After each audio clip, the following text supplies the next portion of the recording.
Selamat sore, Tech People.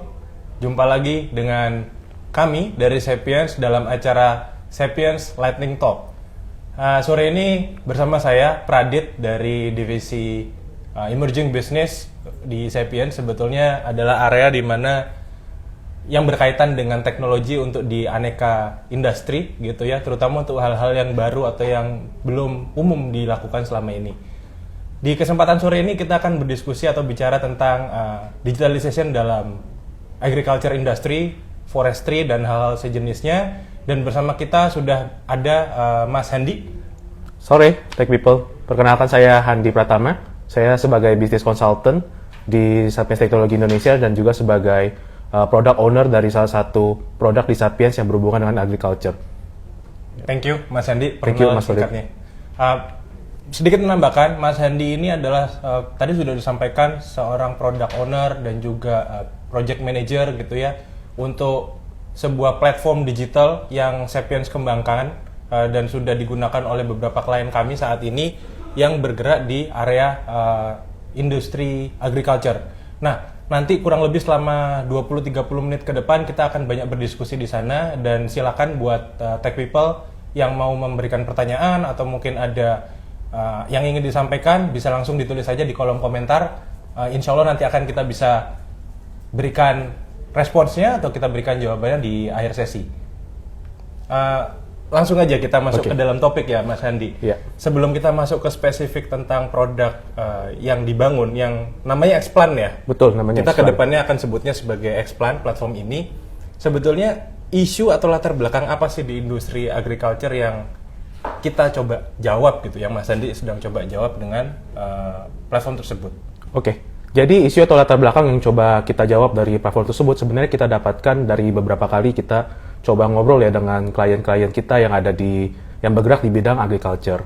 Jadi setelah kita coba ngobrol berkali-kali, kurang lebih di klien yang bergerak di bidang agriculture, permasalahan yang mereka hadapi itu ada 3 sebenarnya. Yang pertama itu divisibility antar divisi seperti itu. Jadi kalau di agriculture itu kan banyak divisi seperti itu ya. Ada divisi nursery atau pembibitan, ada divisi planting atau penanaman, ada divisi land preparation dan seterusnya.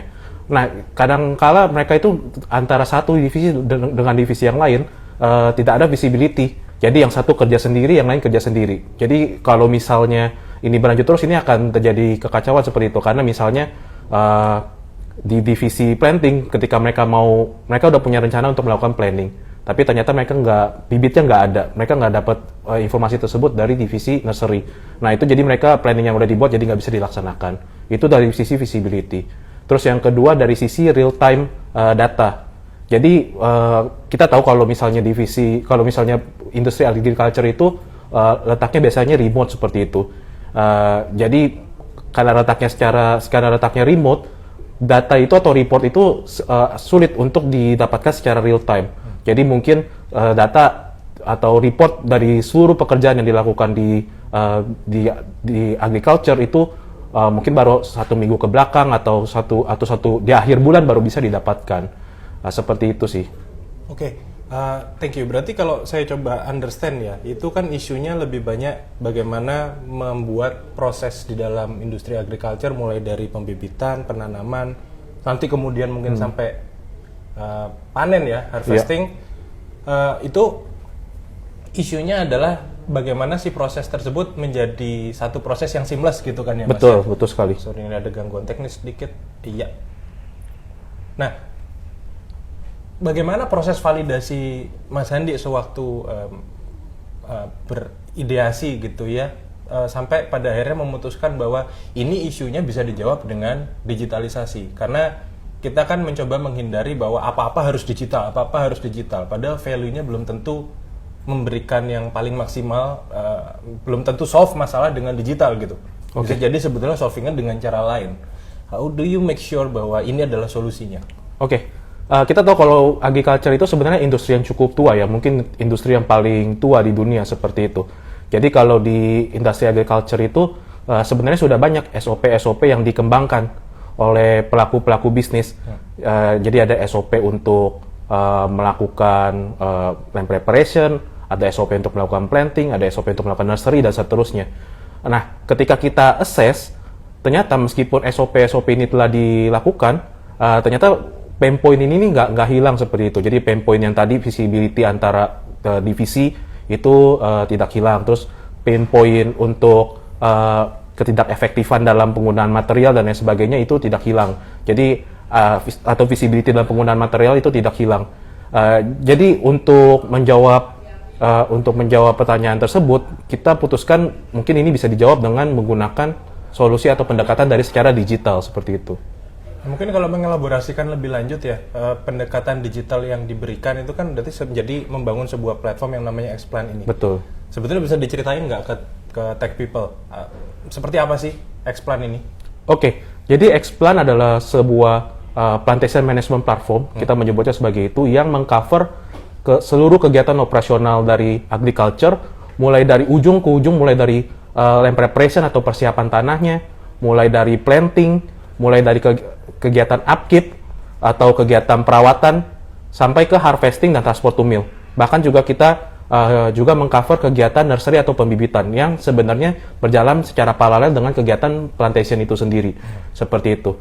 Di Xplan ini sendiri sebenarnya kita mempunyai ada dua approach di Xplan untuk mengakses Xplan. Yang pertama itu adalah dari web app, seperti itu, di mana di web app ini pelakunya atau pengguna stakeholder dari bisnis agriculture ini melakukan planning, melakukan kegiatan, planning dari kegiatan seperti itu. Jadi setelah melakukan kegiatan planning, maka akan ada distribusi tugas ke lapangan kepada orang-orang yang mengerjakan, atau biasa kita sebut kalau di industri agriculture itu mandor-mandor seperti itu.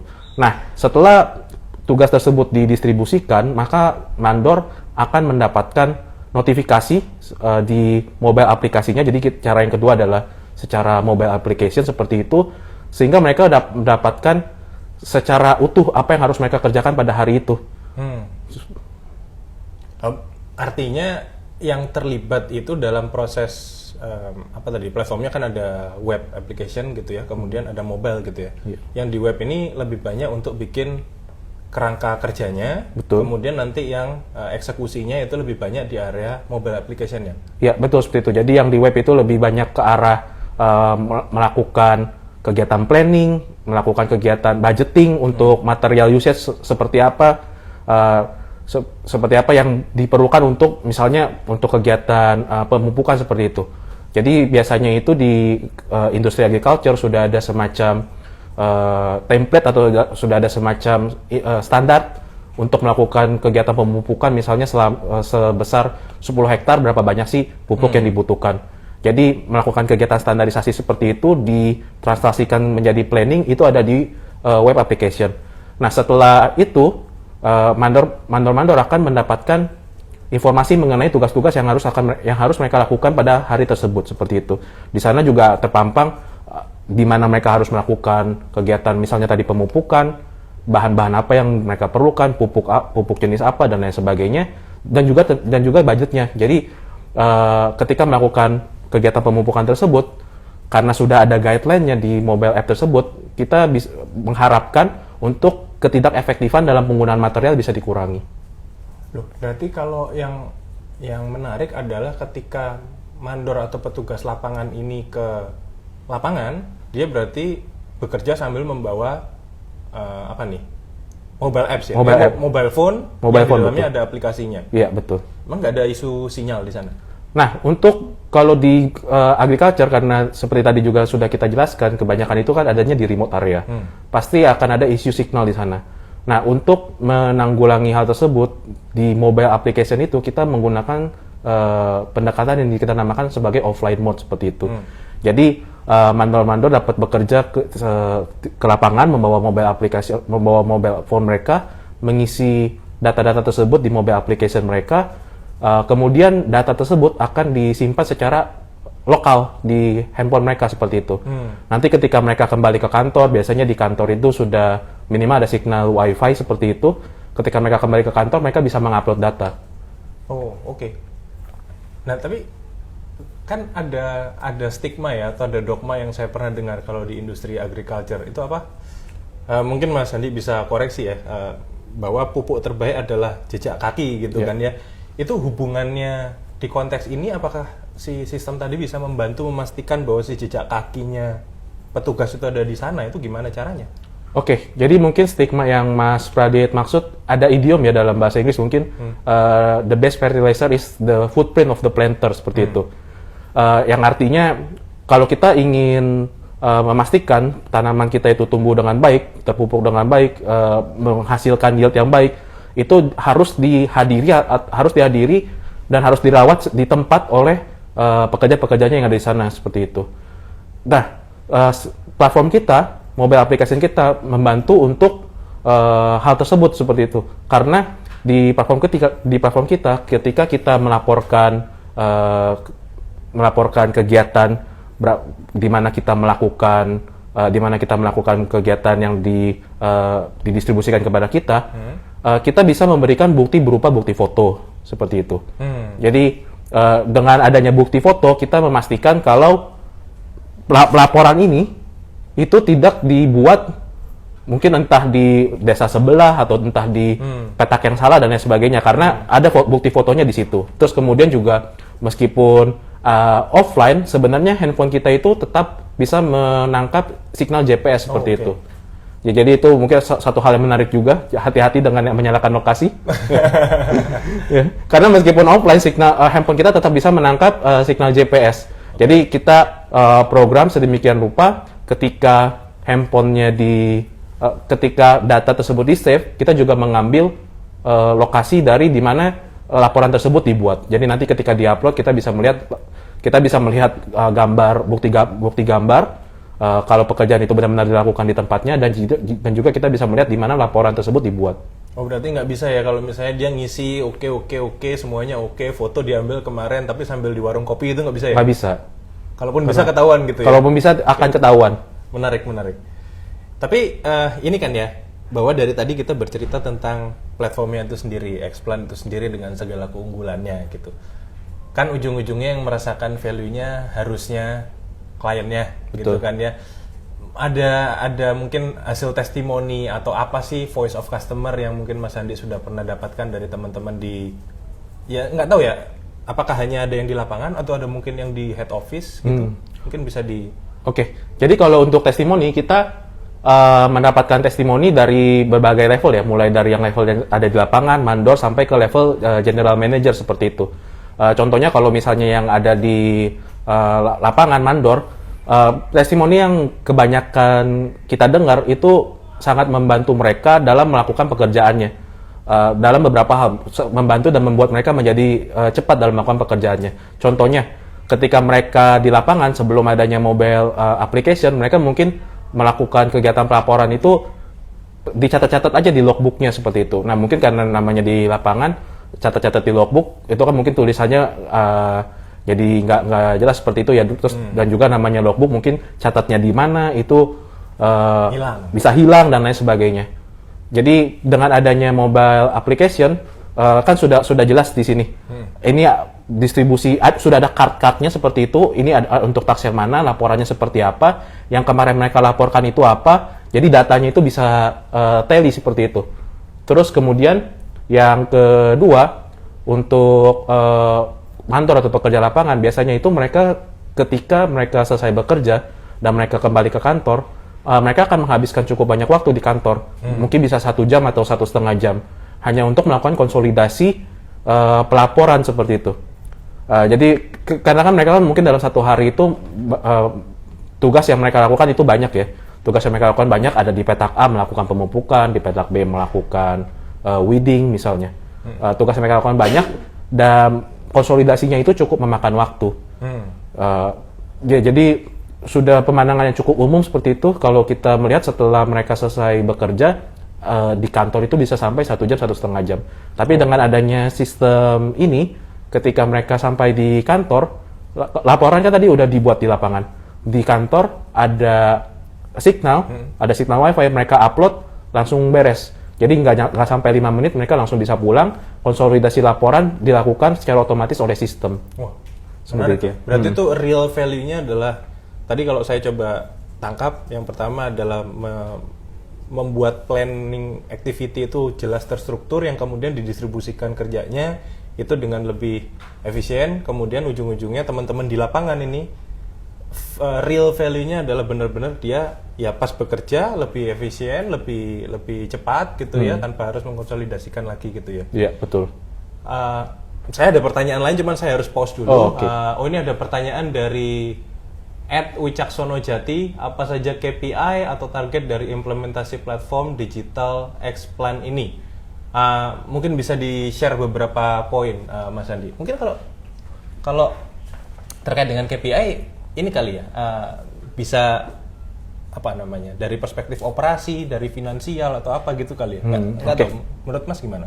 Oke. Kalau dari saya KPI atau target implementasi dari platform dari X-Plan itu yang pertama itu untuk mempercepat kerja di lapangan seperti itu ya. Jadi dari kita juga ada beberapa testimoni juga di lapangan. Misalnya ketika mereka biasanya mereka itu satu kegiatan di lapangan selama 1 bulan itu dikonsolidasi di akhir bulan, gitu. Jadi mereka harus melaporkan dalam 1 bulan itu berapa banyak sih yang berapa banyak yang di land preparation, berapa banyak yang di planting dan seterusnya. Biasanya ini contoh real, contoh nyata. Biasanya itu sebelum X-Plan diimplementasikan, biasanya itu rata-rata di salah satu klien kita memakan waktu 7 hari seperti itu. Nah, tapi setelah X-Plan itu diimplementasikan, kecepatan mereka dalam melakukan konsolidasi data tersebut sampai dari seluruh kegiatan dalam 1 bulan itu divalidasi untuk dilakukan pembayaran itu hanya 1 atau 2 hari. Oke. Jadi itu salah satu KPI-nya. Berarti kecepatan untuk memperoleh data kemudian bisa memvisualisasikan gitu ya? Iya. Kecepatan untuk memperoleh data, kecepatan untuk memvisualisasikan, dan juga kecepatan untuk mengeksekusi sistem pembayaran seperti itu. Karena kan kalau yang ada di lapangan di industri agriculture biasanya itu mau itu outsource atau mau itu, kalau outsource tentu jelas hanya dibayar ketika udah selesai. Biasanya itu mungkin vendornya itu diteriak gitu ya, oh ini kenapa pembayarannya lama. Ataupun kalau misalnya in-house, kebanyakan di lapangan itu mereka dibayar itu dengan sistem premi.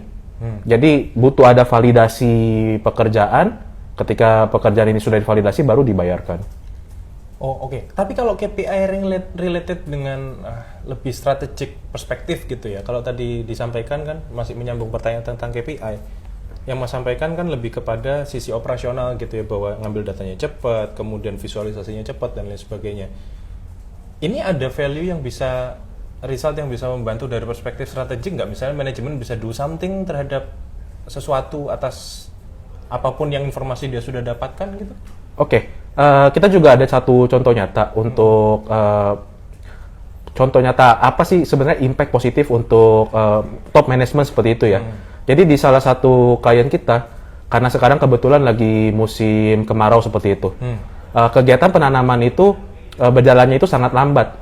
Berjalannya itu sangat lambat, jadi ada planning mungkin sekitar berapa ratus hektar seperti itu untuk kegiatan penanaman di bulan ini, tapi ternyata selama 2 minggu atau 3 minggu dilihat targetnya itu tidak mencapai mungkin 30% atau 40% dari planning. Jadi mungkin cuma 20% dari planning aja. Nah, jadi ini juga salah satu masalah operasional sebenarnya, masalah komunikasi ya. Kadang-kadang yang ada di lapangan itu nggak melaporkan apa sih sebenarnya yang terjadi di lapangan.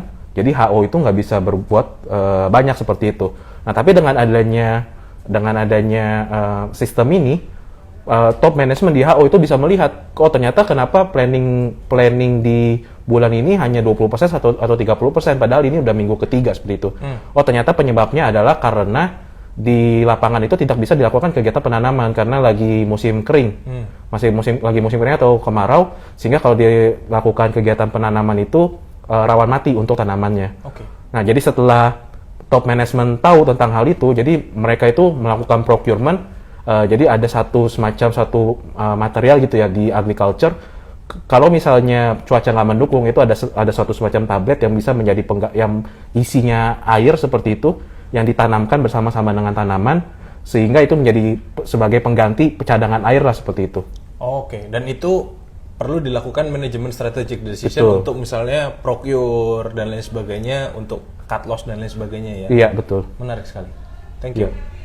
Ada pertanyaan berikutnya dari @trias Rahmi Diarja. Sangat menantang meminta pekerja lapangan untuk menggunakan aplikasi. Boleh di-share success story-nya. Oh, menarik. Ini pertanyaan yang menarik terkait dengan yang apa tadi? Menantang meminta pekerja lapangan untuk menggunakan aplikasi. Nah, ini mungkin kalau boleh di-refresh sedikit, ada kendala-kendala non-teknis nggak? Ini kan hal-hal non-teknis nih. Oke. Waktu implementasi dan mitigasinya gimana? Oke, ya untuk kendala non teknis tentu saja ada ya. Salah satunya juga pertanyaan ini untuk meminta pekerja lapangan untuk menggunakan aplikasi karena pekerja di lapangan itu biasanya itu mereka ada resistensi dalam mengadopsi teknologi baru seperti itu.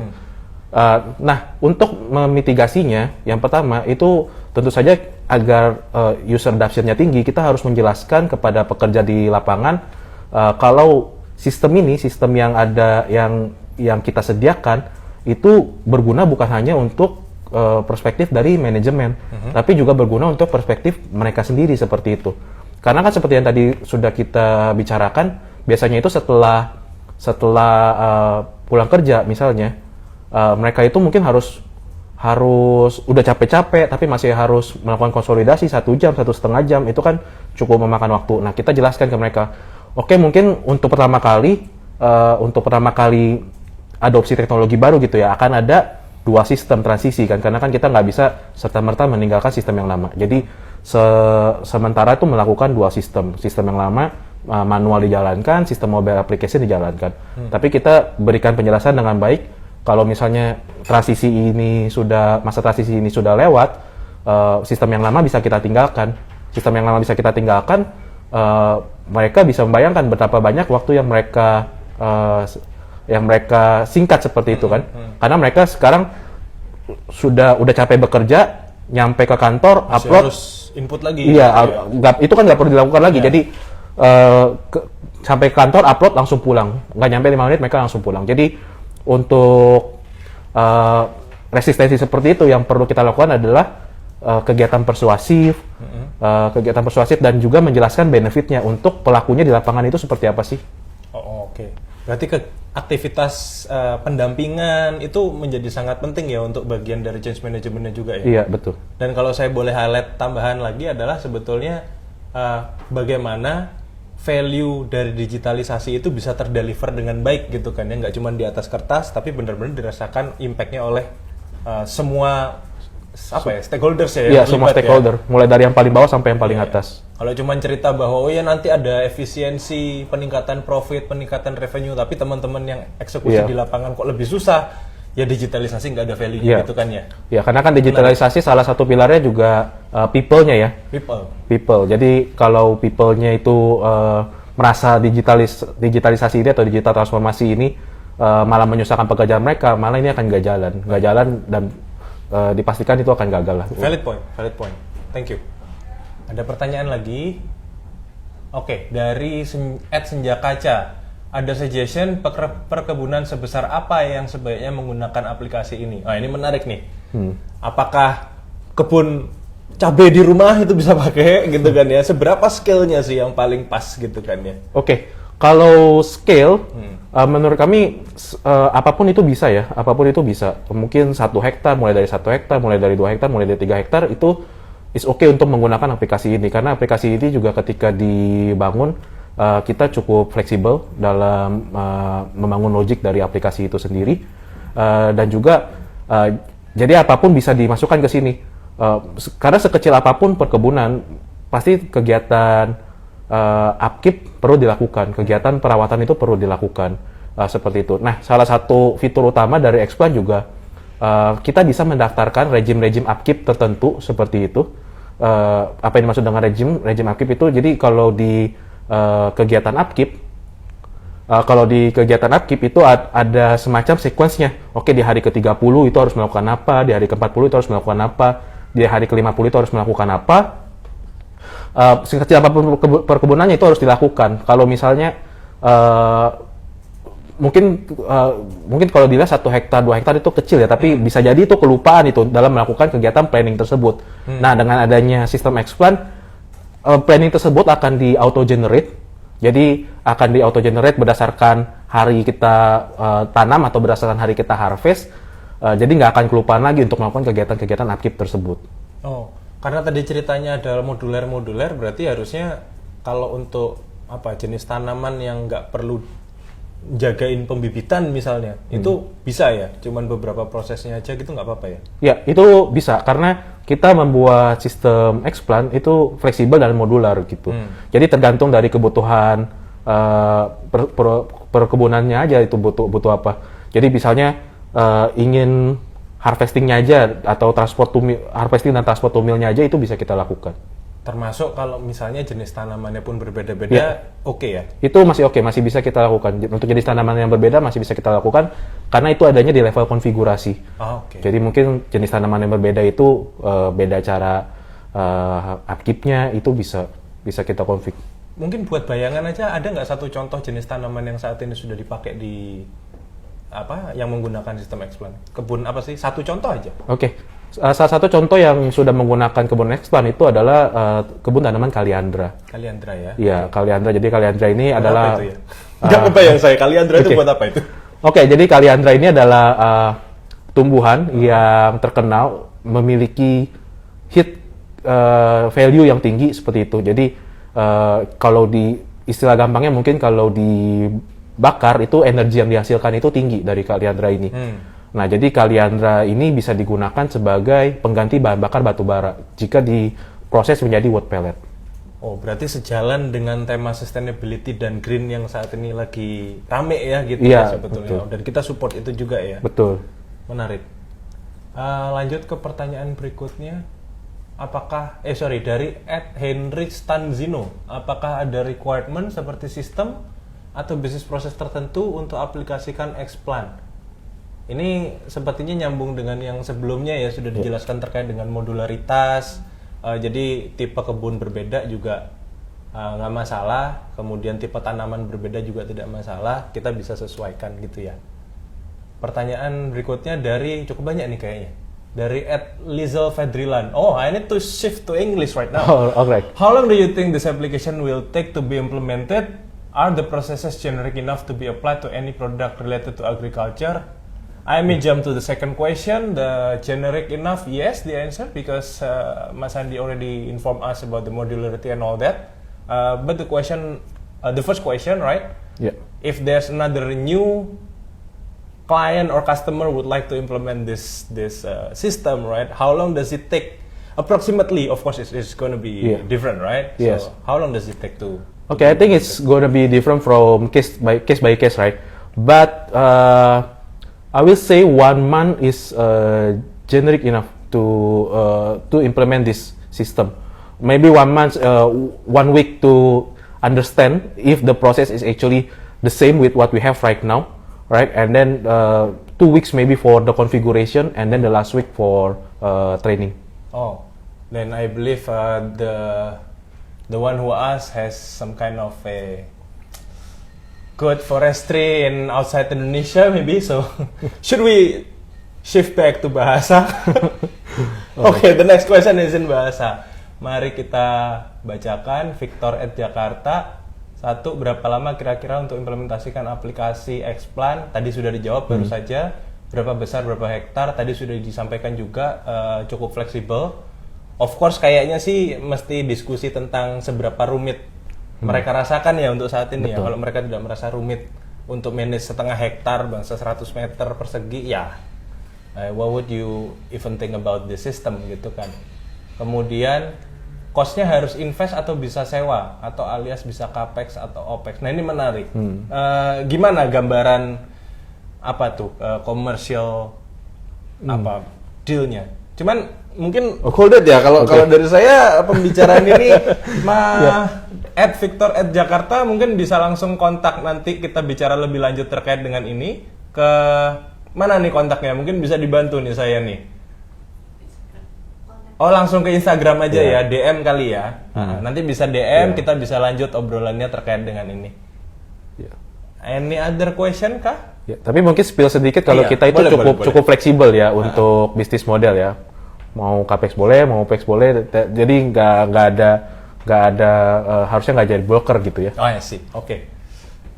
Yang penting kita deliver adalah value-nya, bukan harganya kan, gitu kurang lebih ya. Nah, ini mata saya ngelihat ke sana karena di sana ada monitor. Mohon maaf ya Tech People. Question, should it be last question? Satu lagi, oke. Enggar mana? Teknologi IoT apa saja yang bisa diintegrasikan untuk automated data capturing? Wah, Oke. ini Kita belum sampai seru sana nih. ya. Gimana ini? Oke, kita belum sampai sana. Tadi memang pembahasannya akan sampai ke sana. Oke. Tapi keasikan jawab pertanyaan kayaknya. Oke, jadi kalau untuk ke depan memang kita merencanakan untuk mengintegrasikan dengan berbagai sistem yang lebih advance lainnya atau yang lebih canggih ya. Salah satunya adalah IoT. IoT yang bisa kita integrasikan, misalnya salah satunya adalah kandungan tanah. Seperti itu. Jadi kandungan tanah, apakah di tanah tersebut berapa kandungan nitrogennya, berapa kandungan potasiumnya, dan lain sebagainya. Data-data ini juga bisa kita pakai nanti ketika Explain kan juga menghitung data yield ya, juga menghitung data yield atau menghitung data output lah berapa besar gitu. Sorry Mas Andi, potong sedikit. Yield itu apa Mas Andi? Ya, yield itu yang dimaksud yield itu adalah output atau hasil dari perkebunan itu sendiri gitu. Oke. Nah, jadi Explain itu meng-capture data yield, nanti juga mungkin bisa kita integrasikan dengan IoT. Salah satunya misalnya IoT tadi kandungan tanah atau IoT curah hujan, dan masih banyak lagi sih. Tapi yang utama mungkin adalah IoT untuk kandungan tanah dan curah hujan. Oke. Itu memang sudah ada ideation dengan existing client atau itu bagian dari pengembangan berikutnya yang sedang dilakukan atau seperti apa sih? Ya. Kenapa kok sekarang belum di deliver gitu? Ada apa? Ada consideration tertentu kah? Ya, karena kita mulai step by step seperti itu. Jadi IoT itu penting. Data real yang ada di lapangan itu penting.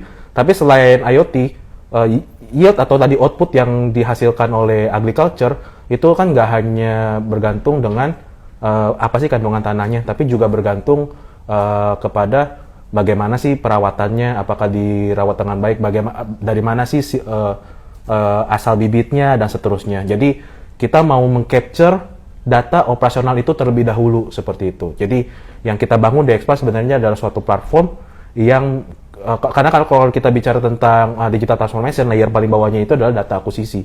Data akuisisi ini bisa dua. Tadi yang pertama itu salah satunya IoT, yang kedua ini adalah input kegiatan operasional seperti itu.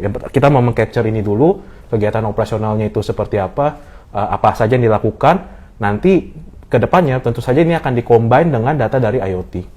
Oh, jadi yang penting seluruh bisnis prosesnya tertangkap dulu, kemudian supaya bisa divisualisasikan untuk dapat insight buat tadi decision making management dan lain sebagainya. Nanti akan diotomasi dengan menggunakan IoT termasuk data-datanya. Harusnya kalau datanya banyak, bisa teknologinya bisa stack yang atas ya, yang ngomongin analytics, forecast, apa segala macam gitu ya. Betul. Oke, menarik. Ada lagi pertanyaan dari yang mana? Oh, ini saya dapat message katanya last question dari Lizel Fadrilan. Oh, we need to shift again to English. So what's the percentage of cost efficiency are we looking at for? Sorry, come again. What's the percentage of cost efficiency are we looking at, for example, from the perspective of paperless, resource manpower, and etc. Can we share that? I mean, that kind of numbers given from the existing client? Yeah, I think it will be differ from client to client, right? Because this platform will actually give you the whole visibility of what is the process, what is the activity is actually carried on in the field, right? So from this all of activity, this activity will have data like how many material do you use, right? How many material do you use? Do you use more than the budgeted or less than the budgeted, right? So maybe it will be differ from client to another. From one client to another client. So maybe for one client we need to look at their historical data. So Okay. how much they actually exceed the budget, right? And then from if we are using this platform, and then we ensure they do the tasks efficiently, how much is actually the cost saving? So it will be differ from client to client. So it's basically will be different between one client and another.